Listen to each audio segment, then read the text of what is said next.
আবার লুটের রাজত্ব। রাজ্য সরকার আবার নতুন করে স্কিম করলেন কি না, প্রত্যেক বুথে 10 লক্ষ টাকা করে দেওয়া হবে। প্রত্যেকটা বুথে 10 লক্ষ টাকা করে দেওয়া হবে। যারা বুথ সম্পর্কে অবহিত নন তাদের বলি, মানে আপনারা ভোটের সময় ভোট দিতে যান না, পার্ট নাম্বার এক একটা পার্ট এক একটা বুথ। এই রাজ্যে নেই করে প্রায় 80,000 বুথ। 80,000 বুথ, প্রত্যেক বুথে 10 লাখ টাকা করে, মানে বুঝতে পারছেন 8,000 কোটি টাকা।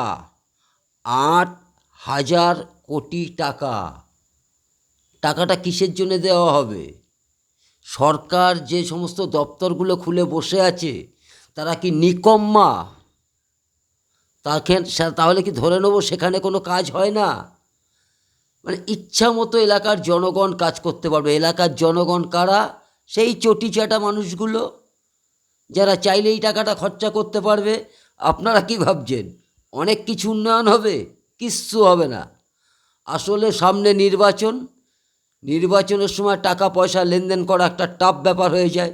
নির্বাচন কমিশনের তদারকি, তাদের নানানভাবে তাদের ওয়াচ করা হয়, টাকা পয়সার যাতে লেনদেন না হয়, টাকা পয়সা যাতে বেশি খরচা করা না হয়, অনেক রেস্ট্রিকশান থাকে। তাই নিশ্চিন্তে টাকাটা এখন থেকেই বুথে ঢুকিয়ে দাও। প্রতি বুথে কত? 10 লাখ টাকা। একটা বুথে ম্যাক্সিমাম হলে 1,500 ভোটার, ম্যাক্সিমাম 1,500 ভোটার। 1,500 ভোটারের জন্যে 10 লক্ষ টাকা ব্যয়। টাকাটা আসবে কোথা থেকে? কেউ জিজ্ঞেস করেছি? না। কিসের টাকা? এমনিতেই বলছেন আমাকে ডিএ দিতে গেলে কোমর ভেঙে যাবে সরকারের, বকেয়া দিতে গেলে সরকারের কোমর ভেঙে যাবে, আর্থিক অবস্থা ভেঙে পড়বে। তাহলে এই 8,000 কোটি টাকা এলো কোথা থেকে? কেন দেবেন? পরিকল্পনা কি? মাননীয়া, বাংলার মানুষকে পুরো একেবারে ভেবে নিয়েছেন। মানে আবার ভোট কেনার জন্যে 1,500 ভোটার, গড়ে কোথাও 800, কোথাও 700, কোথাও 400 হাজার ভোটার, তার জন্যে 10 লক্ষ টাকা, মানে পার ভোটার 1,000 টাকা করে আবার একটা খরচা করার স্কিম। এতে তো মারামারি বাঁধাবেন আপনি। আপনার দলীয় কর্মীদের চেনেন না, এমনিতেই তারা ভাগ বটরা নিয়ে গণ্ডগোল করে। তারপরে 10 লাখ টাকা কে কারে ছাড়বে, কে কাকে মারবে, এইটা চলবে?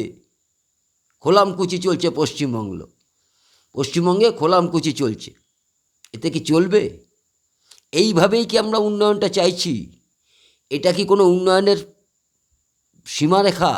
এটা কি কোনো উন্নয়নের নিদর্শন? প্রশ্নগুলো আসবে না? সরকারের যেখানে ভাড়ার শূন্য সেখানে 8,000 কোটি টাকা খোলামকুচি জাস্ট উন্নয়নের নামে নির্বাচনী বৈতরণী পার হওয়ার জন্য নির্বাচনী খরচ হিসাবে পাঠানো হচ্ছে। এটা পরিষ্কার শুনে রাখুন। এটাই ওনার মুখ্য উদ্দেশ্য। আপনি চালাক, আমরা বোকা। না দিদি, এবার 10 লাখ টাকা করে দিচ্ছে পার বুথে। এমনিতেই এর আগে বহুদিন আগে আপনি বলেছিলেন, আপনি যা চাকরির বাজার দেখিয়েছিলেন তাতে পার বুথে 7 জনের চাকরি হওয়ার কথা ছিল। সেই 184 কিলোমিটার বেগে ঝড়, 184 কিলোমিটার বেগে ঝড়, চাকরির ঝড়, ঘন্টায় আপনি যা চাকরি দিয়েছিলেন হিসাবে তাই বেশিয়েছিল। পার বুথে 7 জন, আজও লিস্ট খুঁজে পায়নি পশ্চিমবঙ্গের মানুষ। এরপরে পার বুথে 10 লাখ টাকা করে। আবার একটা ভাওতাবাজি। যে সরকারের টাকা নেই, যে সরকার দেনার দায়ে ডুবে গেছে, যে সরকারের সরকারি কর্মচারীদের দেওয়ার মতন ডিএ নেই, যে সরকারের উন্নয়নের জন্য রিপেয়ার করবার মতন পয়সা নেই, সেই সরকারের দান খয়রাতি। এ তো খালি 10 লাখ টাকা। এরপরে আবার পুজো আছে, আরও কিছু অনুদান আছে, ভাতা বাড়ানোর ব্যাপার আছে। লুটের মাল। টাকাকে আগে শুনতাম টাকা লাগে দেবে গৌরী সেন। সে গৌরী সেন তো আর এখন নেই। আপনার পকেট কেটে, আমার পকেট কেটে, সাধারণ মানুষের পকেট কেটে ডেভেলপমেন্ট, স্থায়ী ডেভেলপমেন্টের যে টাকাগুলো, সেই টাকাগুলো খোলামকুচির মতন বাজারে উড়িয়ে উনি ভোট বৈতরণী পার হতে চাইছেন। এর বাইরে এই 10 লাখ টাকার যে প্রকল্প প্রতি বুথে, এর বাইরে দ্বিতীয় কোনো উদ্দেশ্য নেই।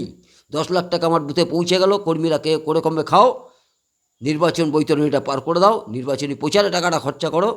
ডেভেলপমেন্ট, এটাই নাকি ডেভেলপমেন্টের সংজ্ঞা? ভাববেন কবে? আর কবে? ভাবতে থাকুন, ভাবতে শিখুন। এভাবে তো বেশি দিন চলে না। আগামী প্রজন্ম তাদের কোন অন্ধকারে রাখবেন? একটা ভিখারির রাজ্যে ভিক্ষা দেওয়ার মতন লোকও তো থাকবে না পশ্চিমবঙ্গে, যা অবস্থা হচ্ছে। ভাবতে থাকুন। খালি দিদি দিদি করলে হয় না, নিজের ভবিষ্যৎটার কথা চিন্তা করুন, প্রস্তুতি নিন।